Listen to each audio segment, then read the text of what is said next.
Hi everyone, today we're back as a homeowner. This morning guys, I came out to the garage quite early here, right about 7 a.m. and I've been super busy for the last 3 hours. Today we are going to be bringing the Ford Raptor by the local dealership to possibly trade it in. So I did vacuum it and I cleaned out the truck here, so we're good to go there. I did vacuum the Ram 1500, but the next thing I need to do guys is unload the enclosed trailer from our camping trip last weekend. I got out a lot of miscellaneous things, but we both the snowmobiles in it, so let's get to unpacking the trailer. Like always guys, there's a full mods list link down below, and if you end up enjoying today's video, help me out by hitting the like button. The camping trip last weekend was quite a bit of fun here, first time snowmobiling, and it sure went quite well here. But one thing guys, the older snowmobile, towards the end of it was running a bit rough here. I'm not sure if there's some sort of engine problem, and we need to get that unloaded there. I'm gonna have to ask one of my buddies to help out that knows the engines quite well. But the newer players here, this thing was so much fun. It's almost a rocket going down the ski trails. It's just that fast. And this thing, I think I got up to 50-60 miles per hour, which to me was just way too fast. Let's try to get this one fired on up. It looks like, guys, it is not wanting to crank here. Oh, it looks like it just cranked up, but it looks like the engine just cut off here. Yeah, we are not going to be able to get this out on its own power. So, let's see here. This weighs quite a bit of pounds, but I should be able to, let's see, just kind of slowly roll this thing back out to the trailer is what we're going to have to do here. But I guess we have a broken snowmobile, which is not a good thing because this might be expensive to fix. Alright, I'm just gonna muscle it all the way back here. Oh boy, by the time I get it to the end of the trailer here, I'm gonna be out of energy. This thing is probably 500-600 pounds here, but once I get a little bit of momentum rolling it out, I don't think it's too bad there. Yeah, that actually worked out quite well here. Now let's see here, let's take the cover off, and let's give it a few more cranks. It seems like it is just not wanting to get fired on up here. Maybe it's a spark plug. I'm not exactly sure what's happening here, but yeah, I guess we have a broken snowmobile. That is not a good thing. Hopefully, one of my buddies can help me fix it here, but let's see if I can get it rolled back just a little bit further. Right about there should be good. Let's get on to the next thing. I actually have to go help the neighbor, so why don't we get the trailer put in the trailer port over there and get on to helping the neighbor.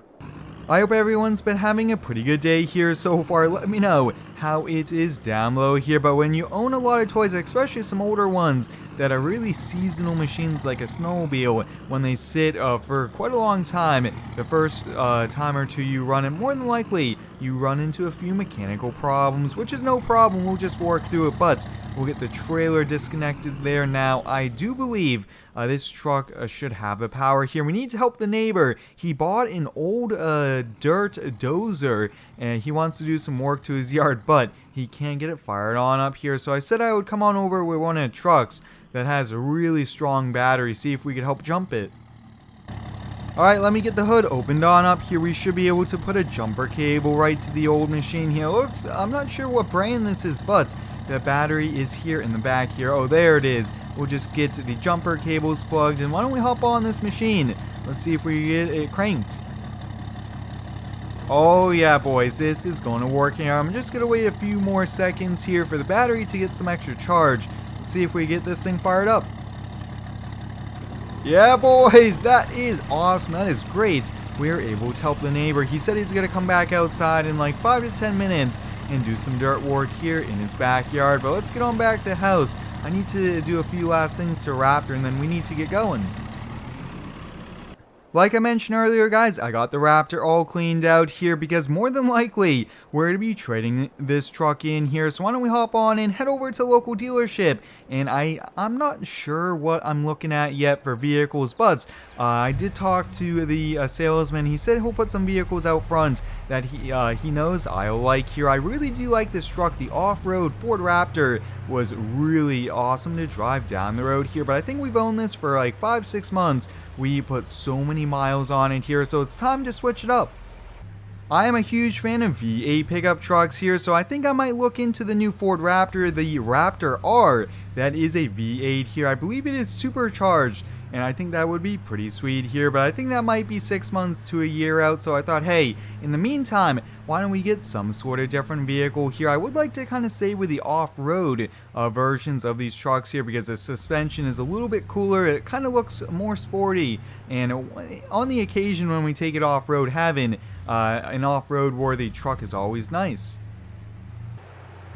Oh yeah, look at this, guys. They have so many vehicles out front here, some pretty sweet ones. And now the Ford Raptor is mainly kind of a family vehicle, so we have to keep that in mind. Otherwise, I might buy something else here. Maybe later on I could trade my own truck in or one of the other project trucks here. But let's see what they have.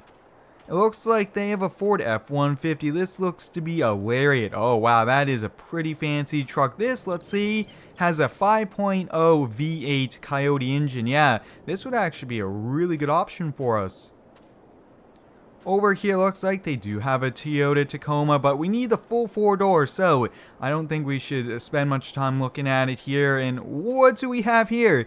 This is a Ram 2500. This is actually the V8, the 6.4 liter Hemi, and it's a power wagon. Wow, guys, I think this would be a sweet daily driver. Now, this is a little bit of a bigger truck here. You guys can see we have a half-ton truck. This would be a 3/4 ton, so I'm not sure if we want to go that route since that is so big. Just look at the size difference between the Raptors. Here we have a Colorado. Oh, this is a ZR2 package. So this is the equivalent of kind of the Raptor. I would say it's like a mini Raptor, but it's a Chevy Colorado. That looks awesome. Kind of like what a Ford Ranger is, would be the size comparison. The last truck they have in inventory here looks to be a 2017 Chevy 2500. Looks to be the V8. I don't see a Duramax symbol. Although this would be a really nice truck here, it looks to be a little bit too long with a full 8-foot bed. But now that I think about it, guys, I really want the off-road look, and I want the smaller truck for the family. I think would be a little bit more maneuverable here in town. So, guys, I think I'm going to go see if I can work out a deal for the Colorado. Wow, that thing looks awesome. The blacked out, no chrome on it. And maybe we could get the back rack for it with a spare tire. I mean, this thing would be a really sweet truck. Well, let me go work out a deal, and I'll catch you back with the keys to the new truck. Guys, we're the new owner of a Chevy Colorado here. Super excited. This is the ZR2. I can't wait for it to maybe take it off-road once or twice with my buddies. But why don't we hop on the inside here? I mean, this thing, guys, has so many cool features. Look at this thing, guys, the tires, the suspension, and you guys can see all the different things on it. I mean, this thing is meant for off-roading, but look at the inside, guys. We got leather. I mean, this is just the perfect size for the family to be driving around here. And the skid plates up front, now there's skid plates on the drivetrain, things like that, so we don't have to worry with damaging or running over a rock that might damage the undercarriage here. But like I mentioned, I think a smaller truck like this is probably the perfect fit for the family. Now let me know down below in the comments, guys, what do you think of the Colorado here? When I saw this mod got released, I said, that is it. We need this for our series here, and I can't wait for this one. But guys, I think within the next several weeks, we're going to be moving to a new house on a new map here. I think that should be super exciting, and it would be kind of nice to change it up a little bit here for these videos here. But wow, we are just so busy. I actually have to go see if the neighbor needs any more help, and I think I have to do a few things inside the house.